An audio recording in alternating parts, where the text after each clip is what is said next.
Welcome to The Last Breakfast. Please enjoy the video. You begin by locking down the basics. Stabilize and remove anything that adds blur. Mount your camera or phone on a tripod or braced against a firm surface. Stability beats software fixes. Once done, wipe the lens, and for interchangeable lenses, check the sensor for dust. Next, set shutter speed to at least 1 divided by the focal length, faster for moving subjects, and increase ISO as required. Make sure to use aperture and focus mode, appropriate for depth and motion. Now you optimize focus and exposure to prevent softness. Pick single-point autofocus for static subjects or continuous autofocus for moving targets and place the point on the important detail. Once set, enable optical or in-body stabilization when you are handheld, but turn it off on a tripod to avoid feedback blur. To capture decisive moments, use burst mode. It increases your chance of a sharp frame.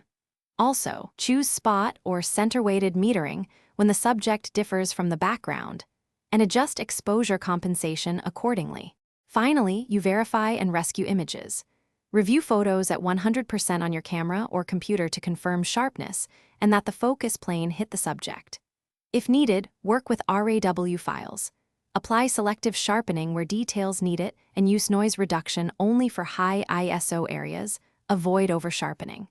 If blur continues across shots, troubleshoot by calibrating autofocus, checking lens mount tightness, and testing shutter accuracy. One key tip: try a focus chart to diagnose front or back focus. Thanks for watching. If this was helpful, leave a like and consider subscribing. See you next time.